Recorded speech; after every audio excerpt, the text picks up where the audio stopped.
My name is Claire Donovan, and I am 27 years old. I used to think that knowing someone for over a decade meant you could trust the version of events they carried around in their head. I was wrong in ways that still make my stomach twist when I think about it. We had driven up to the ranch outside Jackson Hole on Friday afternoon for the long Labor Day weekend. My parents had rented one of the larger guest cabins on the property again this year, the same way they did every September. It was supposed to be the kind of trip where everyone relaxed, cooked too much food, and took the same family photos we had been taking since I was a kid. My boyfriend Ryan came with me, and my best friend Paige had been invited because she had been coming to these weekends for years. She was the kind of person who fit herself into every empty seat at the table without anyone having to ask twice. I had barely finished unloading the car when my best friend pulled me aside near the porch steps. She had that concerned tilt to her head she always used when she was about to correct me about something I had supposedly misremembered. "You look exhausted already," my best friend said, her voice soft, the way it got when she wanted to sound caring. "You sure you're up for all this? Last year you got so overwhelmed, you barely left the cabin. I just don't want you to push yourself again." I laughed, once short and sharp. "I'm fine. I drove the whole way and I feel great." She gave me a small smile that didn't reach her eyes. "Okay, if you say so. Just remember, I'm here if it gets to be too much. You know how you get when there are too many people around." That was how it always started. A gentle observation. A reminder of a version of me that apparently only she could see clearly. I had heard variations of it for years. At first I thought she was just looking out for me. Then I started noticing that every time she said something like that in front of my family, they looked at me with a little more worry and a little less expectation that I could handle things on my own. Later that evening, after everyone had eaten and the sun had dropped behind the mountains, I left my phone charging on the kitchen counter while I went to grab extra blankets from the storage closet down the hall. The cabin was quiet, except for the low murmur of voices coming from the living room. I thought Ryan and my best friend were just talking about the hike we were planning for Saturday morning. When I came back, my phone screen was still lit. The voice memo app was open. I must have bumped it when I set it down. The recording had been running for almost 12 minutes. I almost deleted it without listening. Then I saw the timestamp and realized it had started right after I walked away. I put in my earbuds, sat on the edge of the bed in the room my boyfriend and I were sharing, and pressed play. My best friend's voice came through first low but clear. "She's already doing that thing where she acts like she's fine and then shuts down later. I told her she looked exhausted and she got defensive, same as always." Ryan's voice answered quieter. "You think she's going to be okay this weekend, with the photos and everything?" "I'll handle it," my best friend said. "I always do. If I don't remind her she gets overwhelmed, she'll try to take over like she did with the cabin booking last year, and then blame everyone else when it falls apart. Remember how she tried to say she was the one who found this place? I had to correct her in front of her mom again. She gets this look like she actually believes her own stories." There was a pause. Then Ryan laughed under his breath. "You're better at keeping track of the real version than she is. She'd rewrite the whole weekend if we let her." My best friend sighed, that same soft, concerned sound she had used on the porch. "That's why I have to stay on top of it. She doesn't mean to, but she turns everything into something she did or something that happened to her. It's easier if I just manage the narrative a little, for her own good, and for everyone else's sanity." I sat there on the bed with the earbuds in until the recording ended. 12 minutes of my best friend and my boyfriend discussing me like I was a problem that needed managing, discussing how they had been correcting my memories for years, how they had been deciding which stories were allowed to exist and which ones I had apparently made up. I didn't cry. I didn't storm out into the living room. I just sat there feeling something cold and sharp settle behind my ribs. It wasn't shock exactly. It was the feeling of a lock finally turning after years of jiggling the key and wondering why the door wouldn't open. The next morning, I woke up before anyone else. The cabin was still dark, except for the thin gray light coming through the windows. I made coffee in the kitchen and carried my mug out onto the back deck that overlooked the pasture. The air was cold enough that I could see my breath. I wrapped both hands around the mug and tried to decide what I was going to do with what I had heard. Part of me wanted to delete the recording and pretend I had never listened. That part sounded a lot like the version of me my best friend had been describing for years. The other part, the one that had been quietly keeping score without realizing it, wanted to know how long this had actually been going on. I opened my email on my phone while the coffee cooled. There was a new message from my best friend sent at 2:17 a.m. The subject line was blank. It was addressed to Ryan, but somehow it had also landed in my inbox. A carbon copy she must have added by mistake when she was half asleep or distracted. I opened it. The first line read, "She's already questioning the cabin story again. I corrected her twice yesterday. If she brings it up during the photo session tomorrow, I'm going to lose it. Can you back me up like you did last year when she tried to say she planned the whole trip below?" That was a longer paragraph I had to read twice before the words sank in. I've been keeping a note in my phone of every time she rewrites something so I don't lose track. It's getting worse. At this point, I think she actually believes half the things she says. We have to be consistent, or she'll turn the whole family against us again, like she did after that Christmas when she said we excluded her from the gift exchange. She didn't even remember that she told us she didn't want to exchange gifts that year. The email ended with a line that made my hands tighten around the mug until my knuckles ached. "Just keep doing what we've been doing. She trusts you more than she trusts herself, most days. As long as we stay on the same page, she won't have anywhere to go with it." I read the email 3 times, then I closed it, deleted it from my inbox, and sat on the deck until the sun came up over the mountains. The recording on my phone was still there. The email was gone from my inbox, but not from my memory. 2 pieces of evidence that had arrived by accident, the way things sometimes do when people get careless about the stories they tell when they think no one is listening. I didn't confront anyone that morning. I helped make breakfast. I smiled when my mother asked if I had slept well. I let my best friend put her arm around my shoulders and tell everyone how proud she was of me for making it through another year without one of my episodes. I watched my boyfriend nod along like he agreed with every word. The whole time, I kept thinking about the note my best friend had mentioned keeping in her phone, a running list of every time I had supposedly rewritten history. I wondered how many of those entries were about things that had actually happened the way I remembered them. I wondered how long she had been building that list and how many people she had shown it to. By the time everyone started talking about the surprise family photo session my mother had arranged for that afternoon, I had already decided I wasn't going to delete the recording. I wasn't going to pretend I hadn't seen the email. I was going to let the weekend keep unfolding and see what else fell out when people thought they were still in control of the narrative. My best friend caught me alone in the kitchen later that morning while I was washing coffee mugs. She leaned against the counter and gave me that same soft, concerned look. "You've been quiet," she said. "Everything okay? You know you can talk to me if something's bothering you." I hate when you hold things in until they turn into a whole thing. I dried my hands on a dish towel and met her eyes. For the first time in years, I didn't feel the automatic urge to explain myself or apologize for existing too loudly. "I'm good," I said, "just thinking." She smiled like she had won something. "That's what I'm here for, to help you not overthink everything. We've got this weekend. It's going to be perfect if we just keep things simple." I nodded once. Then I walked past her and out onto the deck again.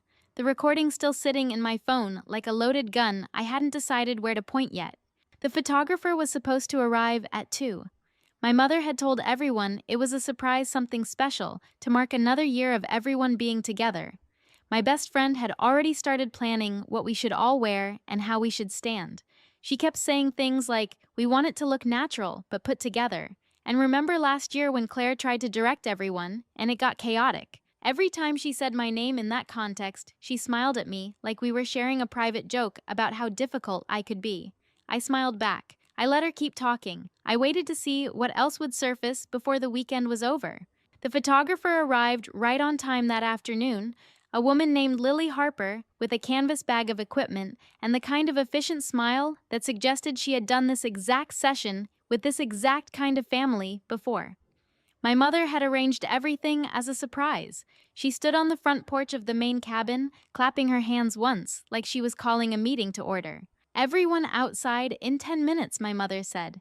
Lily needs the light before it gets too harsh, and wear the sweaters I laid out. It'll look cohesive." My best friend took over immediately. She moved through the group, assigning positions like she had been given a script no one else had seen. "Claire, you should stand on the end so you have space if you need to step away. Remember how crowded it felt last year? I don't want you to feel trapped again." She said it loud enough for my older sister Brooke and my Aunt Margaret Hale to hear.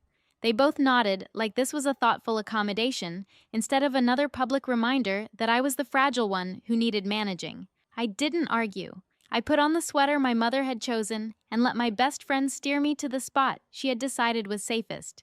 My boyfriend Ryan stood beside her, one hand resting on the small of her back in a way that looked casual, until you noticed how often he touched her when he thought no one was paying attention. He caught my eye once and gave me a quick, reassuring smile. The same smile he had given me the night before when he thought I was asleep, and he was still talking to my best friend about how I needed to be handled. Lily Harper positioned us in front of the split rail fence with the mountains behind us. She asked us to shift closer to tilt our heads to look like we actually liked each other. My younger brother Ethan kept making faces until my father Richard told him to knock it off. My cousin Caleb Turner showed up late and tried to squeeze into the back row. My best friend immediately corrected him. "Caleb, you're blocking Claire's light. Move left. She gets overwhelmed when she feels crowded on both sides." The words landed like they always did, soft, reasonable. Everyone adjusted without questioning why my best friend knew exactly how much space I supposedly needed. I stood where she put me and smiled for the camera, because that was easier than explaining that the only thing overwhelming me right now was the sound of my own history being edited in real time. After the formal shots, Lily suggested candid ones. My best friend jumped on that idea. She started telling stories while the camera clicked to stories that sounded warm and familiar until you listened to who was the hero in every single one. Remember when we first found this ranch, my best friend set her arm around my mother's shoulders. I was the one who sent the link to the group chat. Claire was skeptical at first, but I convinced everyone it would be perfect, and look how right I was. My mother laughed. "You've always had the best eye for these things, Paige. We would have ended up in some chain hotel if it weren't for you." I felt the familiar click of another piece of my life being reassigned. The ranch had been my suggestion 3 years earlier. I had found it during a work trip, sent the details, and handled the booking because everyone else was too busy. My best friend had replied to the group chat with 3 heart emojis and said wherever you think is best. Now she was the one who had discovered it. Now I was the one who had needed convincing. My boyfriend Ryan nodded along. "Paige is the only reason half these trips actually happen. She keeps the rest of us organized." My older sister Brooke smiled at me across the group. "You're lucky to have her, Claire. She's basically the glue." I kept my face still. The camera kept clicking. Lily Harper told us to lean in to laugh naturally, to look like a family that told each other the truth. My best friend squeezed my shoulder and whispered just loud enough for the people closest to us to hear, "See, this is nice. No drama. Just keep breathing and it'll be over soon." The session lasted 40 minutes. By the end, my jaw ached from holding the same polite expression. When Lily finally packed up her equipment and my mother started herding everyone back inside for hot cider, my best friend stayed close to my side. "You did great," she said. "I know that kind of thing is hard for you. I'm proud of you for not making it into a whole production." I stopped walking. The rest of the family was already on the porch. My boyfriend had gone ahead with my father and Ethan. Only my best friend and I stood on the path between the fence and the cabin. "I didn't make anything into a production," I said. My voice came out quieter than I expected. "You did that all by yourself." She tilted her head the same concerned angle she had used on the porch the day before. "Claire, come on. You know how you get when there are too many expectations. I was just trying to keep things smooth for everyone, including you." I looked at her for a long moment. The recording was still on my phone. The mistaken email was still in my memory. I could have pulled either one out right then and ended the conversation. Instead, I nodded once the way I had been nodding for years and kept walking. That night, after everyone had gone to their rooms and the cabin had gone quiet, I went looking for the old photo box my mother kept in the hall closet. She had mentioned wanting to pull out some pictures from previous years to show Lily in case she needed reference shots. I told her I would find it. The box was on the top shelf behind a stack of extra blankets. I pulled it down carefully and carried it to the kitchen table. Most of the photos were the usual ones: group shots on various porches, kids holding fish from the creek, someone's birthday cake with too many candles. I was flipping through them when a folded piece of paper slipped out from between 2 older pictures. It was a note written on the back of a ranch receipt from 4 years earlier. The handwriting was my best friend's. I recognized the looping capital letters before I even read the words. The note said, "Helen, just a heads up before the weekend. Claire's been saying she planned the whole trip again. I already told her she's mixing it up with that work thing she did last spring, but she might bring it up. If she does, just remind her we all decided together. She gets really defensive when she thinks she's being left out of decisions. I'll keep an eye on her so it doesn't turn into a thing. Love you guys. Below that, in smaller letters, P.S. Ryan agrees she needs the extra support right now. We're on the same page. I read it twice. Then I folded it along the original creases and slipped it into the pocket of my sweater. 4 years. She had been writing notes to my mother about how to manage me for at least 4 years.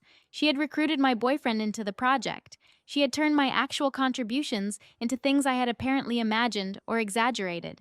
I sat at the kitchen table with the photo box still open in front of me until my hands stopped shaking. The recording on my phone felt heavier now. The mistaken email felt less like an accident and more like the universe finally getting tired of how carefully everyone had been editing the story. I didn't go back to the room I was sharing with my boyfriend. I stayed at the table, the note in my pocket and the phone in my hand, and waited for the next thing to surface. Because I was done pretending I didn't see the pattern.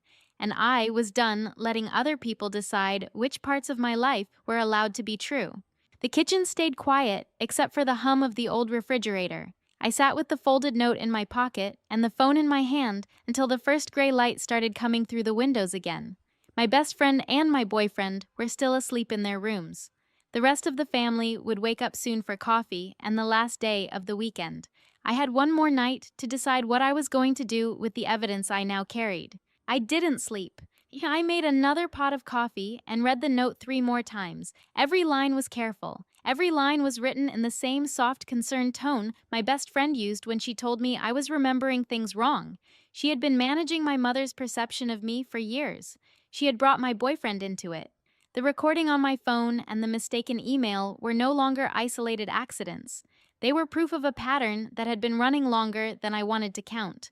Sunday passed in a blur of small talk and careful distances. My best friend kept trying to pull me into conversations about how well the photo session had gone and how nice it was that everyone was getting along for once.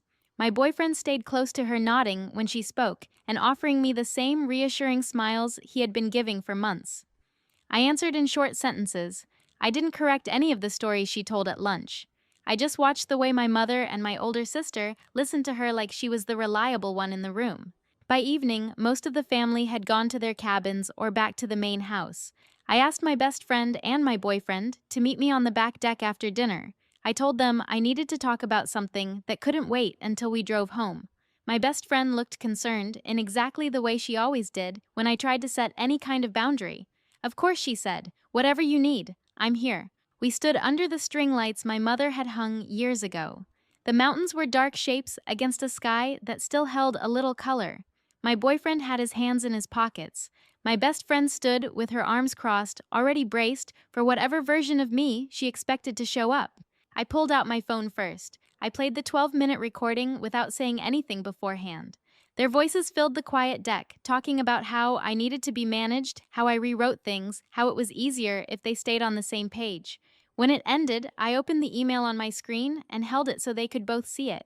Then, I took the folded note from my pocket and laid it on the wooden railing between us. My best friend looked at the note for a long time before she spoke.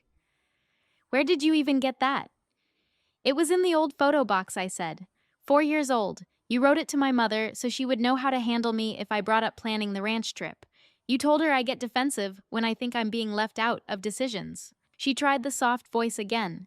"Claire, that was a long time ago. I was just trying to keep things from turning into a big deal. You know how you can get when you feel like people are excluding you. I was protecting you." "You weren't protecting me," I said. My voice stayed steady even though my hands had started to shake. "You were rewriting what happened so that everyone would see me the way you needed them to see me. And you got my boyfriend to help you do it." My boyfriend Ryan shifted his weight. He wouldn't look at the note. It wasn't like that. Paige was just... She knows how stressed you get. We were trying to make things easier for who I asked. The question came out sharper than I meant it to, because it wasn't easier for me. It was easier for both of you to keep telling the same story about how fragile I am and how much I need managing. You've been doing it for years. The recording, the email, this note, it's all the same thing. My best friend's face changed. The concerned expression slipped for the first time I could remember. Something harder moved underneath it. "You're blowing this out of proportion again. That's exactly what I'm talking about. You take one thing and turn it into this huge conspiracy about how everyone's against you. I've spent years trying to keep you from doing that to yourself and to the people who care about you. I felt something break open in my chest, not the quiet fracture I had felt when I first heard the recording. This was louder, hotter. My eyes stung, and I hated that it was happening in front of them, but I couldn't stop it. Do you know what it's like to hear the person you trusted most in the world talk about you like you're a problem that needs solving? My voice cracked on the last word. To find out your boyfriend has been helping her do it. To realize that every time I thought I was remembering something wrong, it was because you two had already decided what the real version was supposed to be. Tears ran down my face. I didn't wipe them away. I let them fall while I stood there holding the note and the phone like they were the only things keeping me upright. My best friend took a step toward me, like she was going to put her arm around my shoulders, the way she always did when I was upset. I stepped back. Don't I said. You don't get to comfort me anymore. You don't get to tell me how I'm feeling or what I'm remembering. I'm done owing anyone my silence. I'm done letting you two decide which parts of my life are allowed to be true. My boyfriend finally looked at me. His face was pale under the string lights. Claire, come on. We can talk about this. We can fix it. There's nothing left to fix, I said. You already chose whose side you were on. You chose it years ago when you started backing up her version of me instead of asking me what was actually happening. My best friend's voice went cold. You're going to regret this. When you calm down and realize you've turned a few misunderstandings into some kind of betrayal, you're going to wish you hadn't blown up your whole life over it. I folded the note and put it back in my pocket with the phone. The shaking in my hands had stopped. The tears were still on my face, but I wasn't crying anymore. I felt strangely clear. I'm not blowing anything up, I said. I'm just done pretending the fire isn't there. You two can keep telling whatever story makes you feel better. I'm not going to help you tell it anymore. I walked back into the cabin without waiting for either of them to answer. My mother was in the kitchen putting away dishes. She looked up when I came in and saw my face. Claire. What happened? I didn't have the energy to explain everything.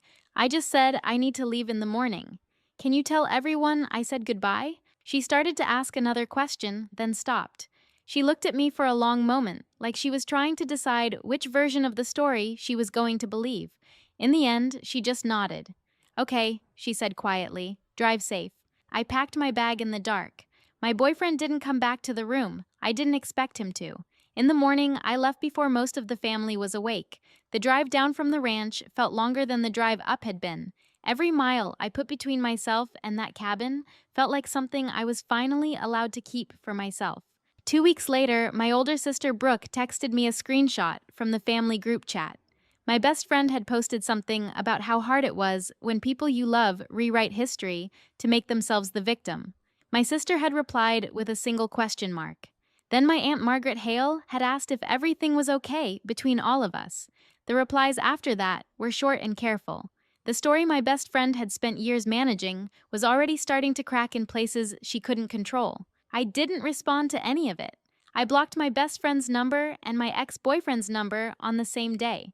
I told my mother I needed some space from the family group chat for a while. She didn't argue. She just said she hoped I was okay and that she loved me. I told her I loved her too. Then I put the phone down and let the silence settle around me like something I had earned. I still have the note. I keep it in a drawer with the printed copy of the email and a backup of the recording. I don't look at them every day. I don't need to. They're there if I ever start doubting whether I was right to stop helping other people tell a version of my life that erased me. Some days I still feel the loss of the safety I thought I had with my best friend and with the family that believed her for so long. That loss is real. It hurts in quiet ways I didn't expect, but it is smaller than the relief of not having to manage anyone else's comfort at the expense of my own reality. I don't owe anyone my silence. I never did. The people who needed me to stay quiet were the ones who were using that silence to keep rewriting the story until I disappeared from it. I'm still here, and I'm done letting anyone else decide what that means. Thank you for listening to my story. If any of this sounds familiar, write relate in the comments. I read every single one.